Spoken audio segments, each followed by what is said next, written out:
Buenas tardes, quien les habla Carmen Machado.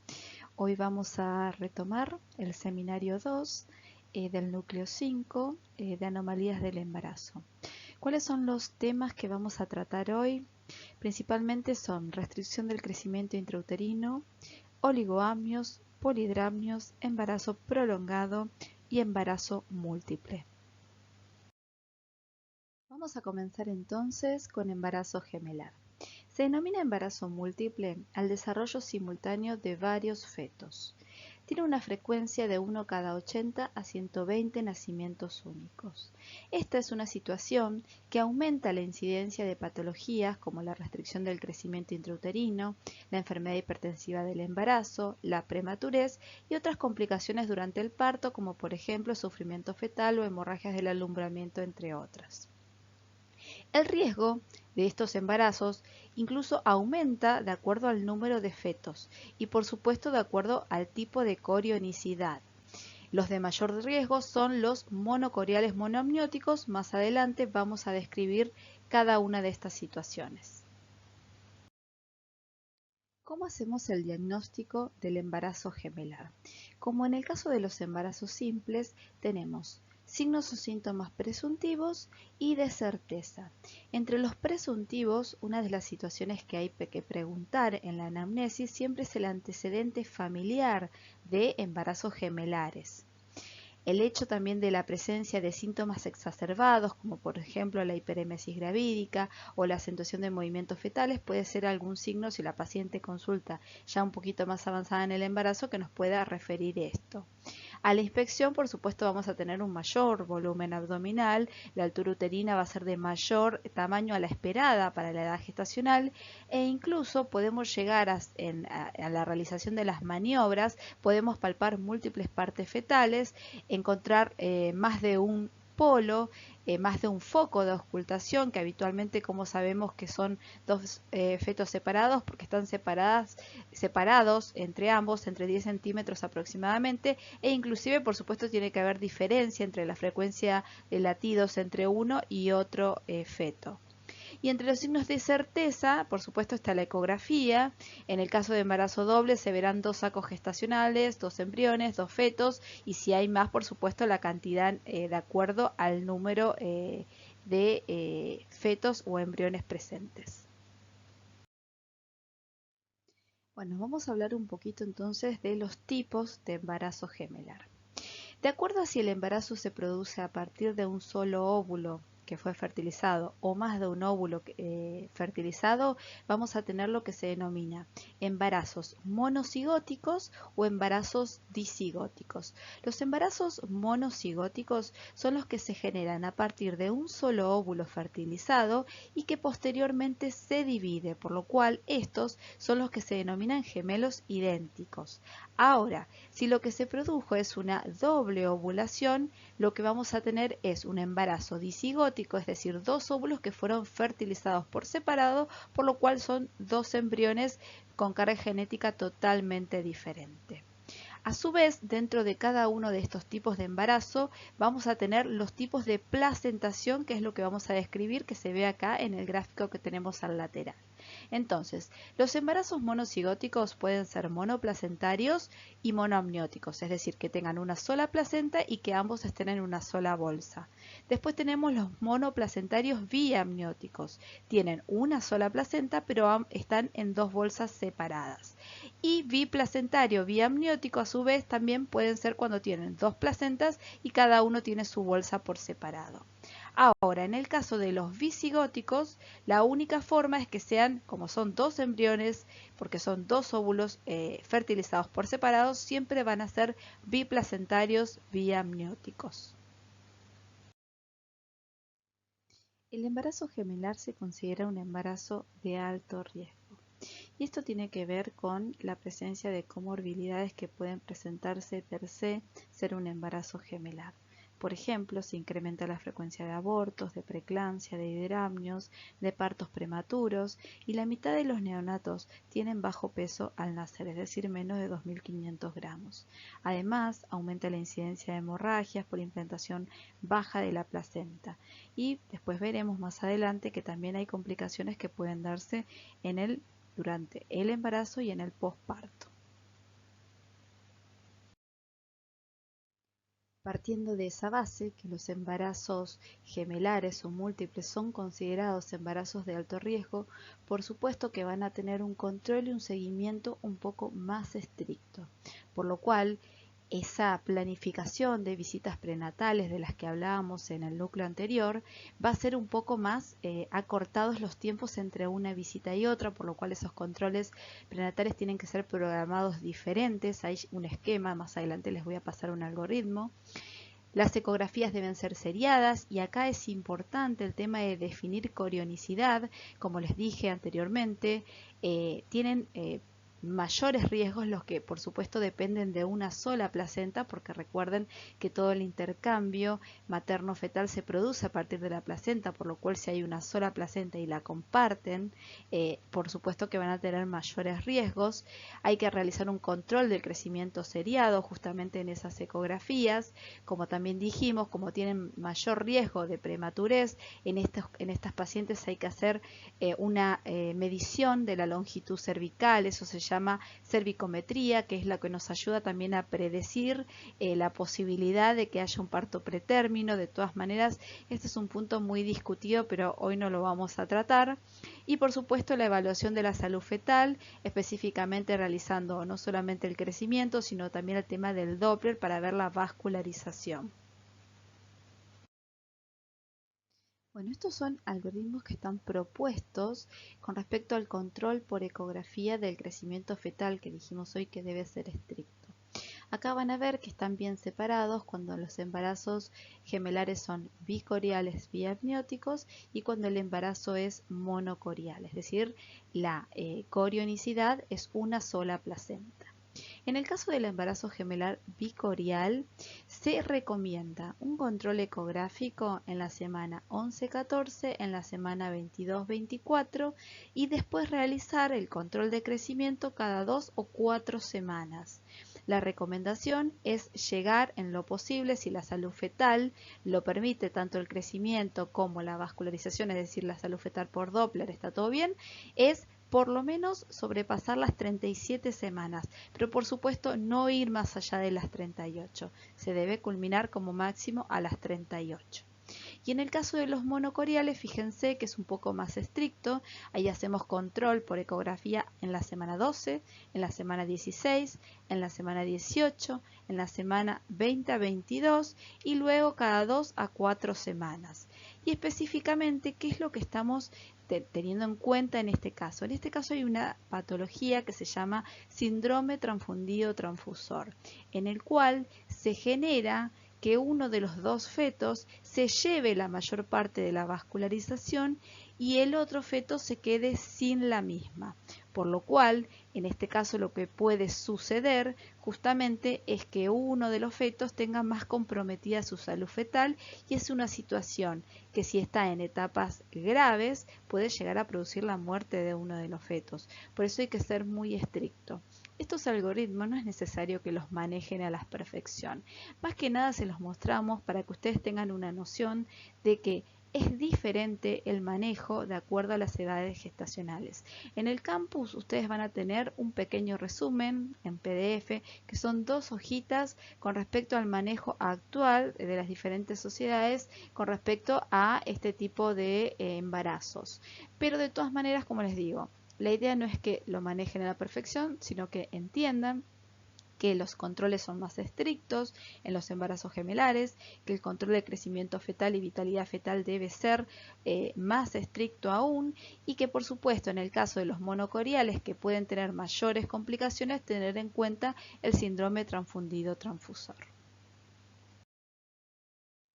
Y esto es solo a modo de darles un pantallazo con respecto al síndrome transfundido transfusor, en el cual sabemos que se puede dar entre el 1 al 10% de los embarazos monocoriales. Habitualmente se desencadena en el segundo trimestre y como les dije hoy, hay un feto que se va a llevar la mayor cantidad de vascularización, por lo cual ese feto va a ser el que se denomina transfundido y el otro feto se va a quedar con poca vascularización, va a desarrollar todo un sistema de lo que se denomina denomina oligoamnios. ¿Por qué? Porque toda la vascularización va a ir hacia el otro. Ese va a ser el feto transfusor, ¿sí?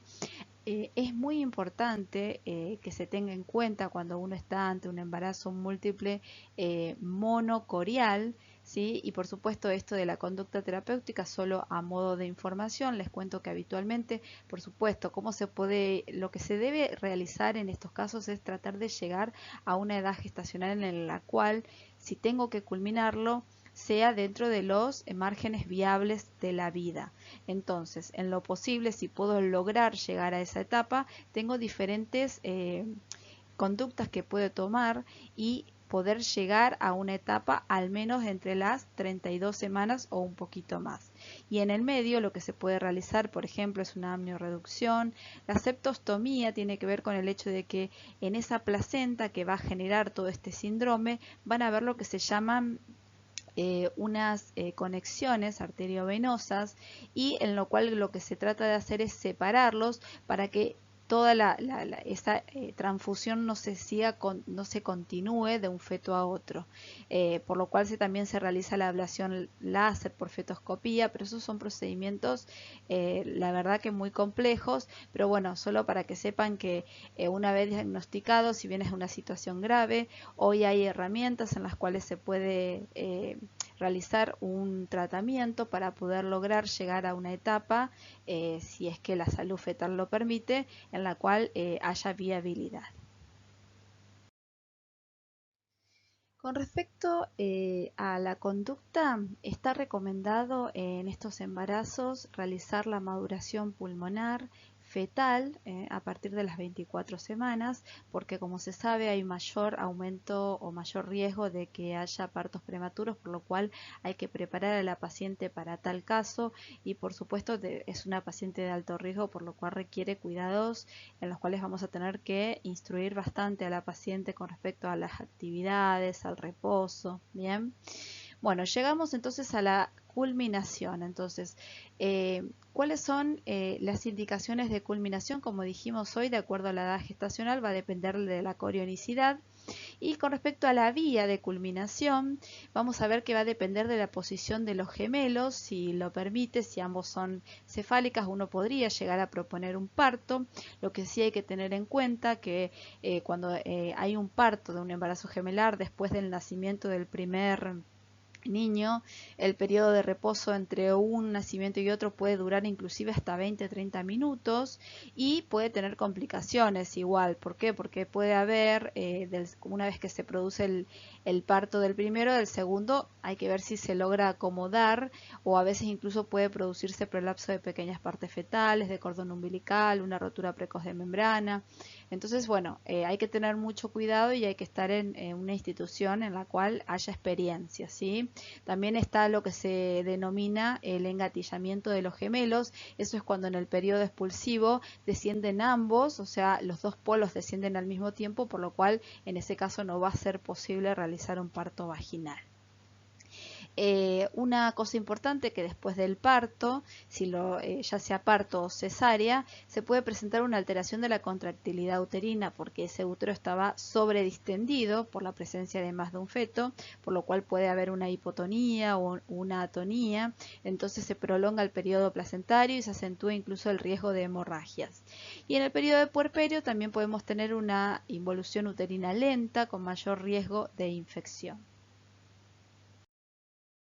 Bueno, vamos a pasar al siguiente tema, que es la restricción del crecimiento intrauterino.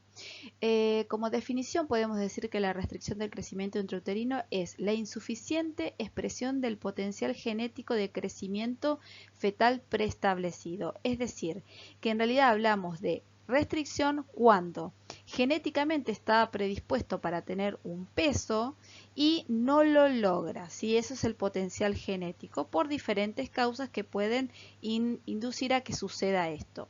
Entre las causas que se identifican tenemos las fetales, por ejemplo las alteraciones cromosómicas, las genopatías, las malformaciones congénitas, como dijimos hoy los embarazos múltiples son una causa también, las infecciones, la anemia.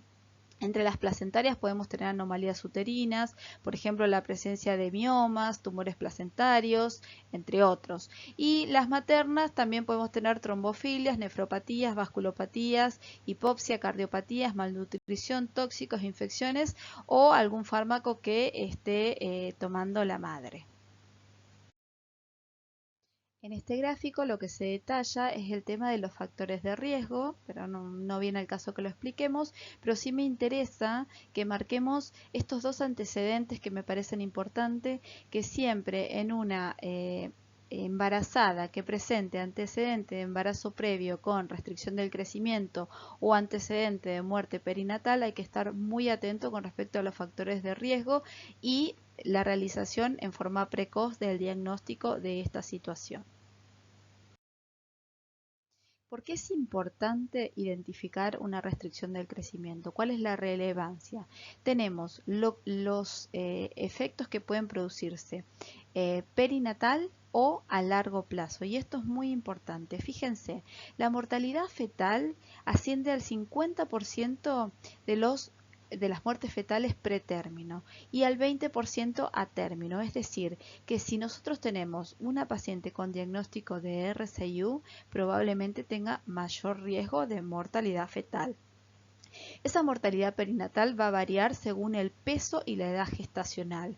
Se calcula que cuando el percentil es menor al 10, que después ahora vamos a ver, la tasa de mortalidad fetal aumenta 8 veces. Pero si ese percentil de crecimiento está por debajo de 3, ese aumento es mucho mayor, asciende a 20 veces la posibilidad de que haya una mortalidad fetal. Por supuesto, después tenemos la relevancia de alteración de la salud fetal intraparto. La morbilidad neonatal puede deberse también al hecho de que puede producirse asfixia, depresión, acidosis, convulsiones, entre otras. Hay mayor ingreso a unidades de terapia intensiva neonatal, mayor requerimiento de asistencia respiratoria mecánica, el desarrollo de una enterocolitis necrotizante. Y lo otro que es muy importante saber es que no termina todo en las complicaciones perinatales, sino que también pueden haber complicaciones a largo plazo. Verán ustedes que pueden haber alteraciones del desarrollo a largo plazo, crecimiento físico alterado, coeficiente intelectual menor a la media para la edad, puede desencadenar síndrome metabólico del adulto, enfermedad cardiovascular, predispone a mayor riesgo de desarrollar dislipemias. O sea, tenemos múltiples complicaciones, no solamente a corto plazo, sino a largo plazo. ¿Cómo hacemos el diagnóstico entonces de una restricción del crecimiento? Debemos conocer dos variables, que son el peso fetal estimado y la edad gestacional. A partir de esto lo que se realiza es un cálculo del peso estimado fetal a partir de diferentes fórmulas, específicamente la que se utiliza es la de Hadlock, esto no es necesario que lo sepan, yo solo se los comento, y lo que se hace es el cálculo del percentil de crecimiento como se ve en el gráfico. Tenemos el percentilo 10, el percentilo 50 y el percentilo 90. Habitualmente lo ideal es que se encuentre entre el percentilo 10 y 90. Todo lo que esté por encima es mayor peso esperado para la edad gestacional y todo lo que esté por debajo de 10 es menor peso esperado para la edad gestacional. El tener una curva de crecimiento patológica justamente identifica un grupo de mayor riesgo, con una importante mortalidad perinatal y mayor admisión neonatal a UTI. Una vez establecido el diagnóstico, hay que realizar el seguimiento, el cual se realiza con ecografía para valorar el crecimiento fetal. La presencia de cantidad de líquido amniótico es un factor predictor también de la evolución. La salud fetal se evalúa a partir del Doppler fetal. Y el riesgo cardiotocográfico con el monitoreo fetal es muy bueno para los embarazos de alto riesgo para evaluación de control de vitalidad fetal. Entonces, como un punto muy importante es que los que tienen un peso entre el P3 y P10 deben ser estudiados para diferenciarlos de los pequeños para edad gestacional que no son patológicos, ¿sí? Para tal fin se utiliza como herramienta el Doppler. Cuando el Doppler da normal es un pequeño para la edad gestacional y si el Doppler es patológico estamos haciendo el diagnóstico de una restricción del crecimiento. Con respecto a Cuándo culminar una restricción habitualmente va a depender de la edad gestacional y del estado de salud fetal, como dijimos que la vamos a controlar con Doppler fetal. Los que tienen un peso por debajo del P3 presentan un riesgo aumentado por sí solos, por lo que se incluyen directamente en el grupo de fetos con crecimiento restringido. El P3, el peso fetal menor al P3 aumenta 20 veces la mortalidad perinatal. Una vez que se estableció entonces el diagnóstico, lo ideal es tratar de llegar a las 37 semanas de gestación, no más de eso, porque también aumenta el riesgo de mortalidad. Y ante el diagnóstico de detención del crecimiento, es decir, una curva en la cual el crecimiento no se evidencia, es indicación de culminar la gestación. Bueno, el siguiente tema que vamos a tratar son las alteraciones de la cantidad de líquido amniótico. Como sabemos, el líquido amniótico, que se evalúa a través de la ecografía, debe ser evaluado también así como el crecimiento. La medida de cantidad de líquido amniótico se puede realizar utilizando diferentes técnicas. Hay dos que son bien conocidas, que son la máxima columna vertical, que ahora les voy a mostrar un gráfico donde se ve cómo se realiza, y el índice de líquido amniótico o ILA. ¿Sí? En el gráfico se va a visualizar entonces la clasificación de las alteraciones del líquido amniótico según el valor de ILA. Fíjense en este gráfico que está en el costado, van a ver cuando hablamos de oligoamnios severos, oligoamnios directamente, hay una disminución de líquido o ya las formas por encima que van a ser aumentos de líquido o polidramnios.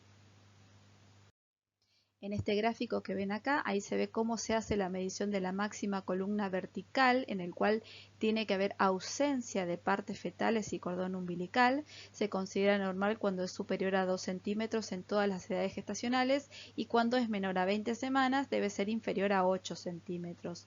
Y el índice de ILA, como verán, se dividen los 4 cuadrantes y se suman todas las columnas, ¿sí?, libres de partes fetales. El total de esas columnas me va a dar el valor de ILA, que se considera normal entre 5 y 25. ¿Por qué es importante conocer las dos técnicas de medición de líquido amniótico? Mientras que la máxima columna vertical es más específica, el ILA tiene una mayor sensibilidad para identificar cuando hay reducción de líquido amniótico, ¿sí? Sin mejorar los resultados en la población general. Por lo tanto, en las gestaciones de bajo riesgo se realiza la medición del líquido amniótico utilizando la máxima columna vertical como una herramienta de screening. Ahora, cuando estamos bajo el diagnóstico de una patología, ahí utilizamos el índice de ILA, ¿sí?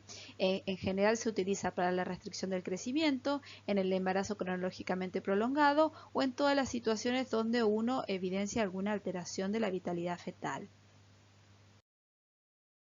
Entonces vamos a hablar de la situación en la cual el líquido amniótico es menor al esperado. El oligoamnios es la presencia entonces de una máxima columna vertical menor de 2 centímetros y se considera oligoamnio severo cuando esa columna es menor a 1 centímetro, o también oligoamnio se denomina cuando el ILA es menor a 5.